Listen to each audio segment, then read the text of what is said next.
Dear Samsung, I have always been somewhat of a Samsung fanboy. In fact, not only are my personal devices like my phone, my watch, and my computer Samsung, but my appliances, my TVs, and even my vacuum are too. I even use smart things to control my house and converted everything to the Zigbee and Matter protocol with the SmartThings station. I am so much of a fan that I even don't mind and use Bixby. That's dedication, and may I even say, loyalty. I was even here during the TouchWiz days. It's kind of a running joke in my house trying to convert my wife and kids to a Galaxy device from their iPhones and Pixels. Every time a new product drops, I offer to buy it for them, knowing they will decline my offer with the hopes that one day they will see the light. But this isn't about the ecosystem. This is about phones. I still remember the very first Galaxy I purchased. It was the S4. And coming from an iPhone, I could not believe the amount of settings and features.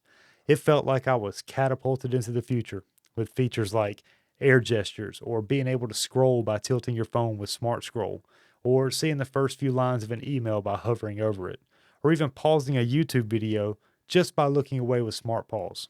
Regardless of how buggy it was, I felt like I was from the future. It was innovative and on the leading edge of technology. I even bought this. Remember when you combined a phone and a point and shoot camera with the S4 zoom? As a matter of fact, I've bought a new Samsung every year since. I was there for the fingerprint reading home button on the S5 and the glass back and the wireless charging on the S6. Remember when you started the trend of the waterfall edge with the S6 Edge? Or the S6 Active that was waterproof and shockproof? And the horrific burn-in that plagued the S7? We're not even going to talk about the Note 7, or how the fingerprint reader was so bad on the back of the S8 that you moved it up a little bit on the S9. The S8 was also the first year of the Plus, and it would be a crime if I didn't mention the introduction of One UI on the S9. And a lot of people probably didn't know this, but both the S9 and the S10 had variable aperture cameras. I don't think it actually helped, but the point is that you used to take risk. You used to innovate. I mean, don't get me wrong, I do appreciate finally having log footage. But what happened? Is it the board? Have you grown complacent? Nothing great ever comes from your comfort zone. And I can't help but notice that the same time you got a new executive chairman is the same time you stop caring about design. You went from a new design every year and paving the way with innovation to riding the coattail of Google and trying to appeal to Apple users. iPhone users are okay with the same phone every year. They don't care about 120 Hz refresh rate or Bluetooth in the S Pen. They care about blue bubbles.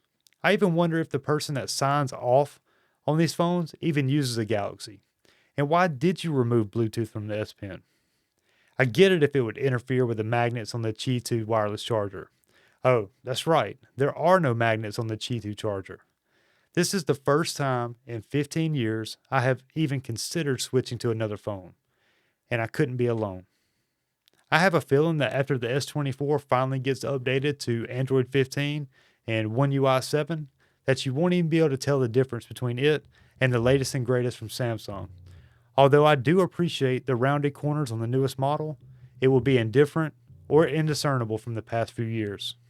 You barely even talked about the device that Galaxy unpacked. It was all about Gemini. Don't get me wrong, I can't appreciate your relationship with Google, though I did like Tizen better on the Galaxy Watch. It's made the Pixel seem more and more like a lateral move than a downgrade. I'll wrap up with this. The S25 Ultra is a great device.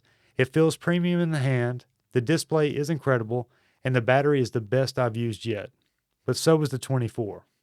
I know the world isn't what it used to be, but I hope for the day that you decide to stand out amongst the crowd again, to be the lighthouse that all of the companies look to when developing a phone.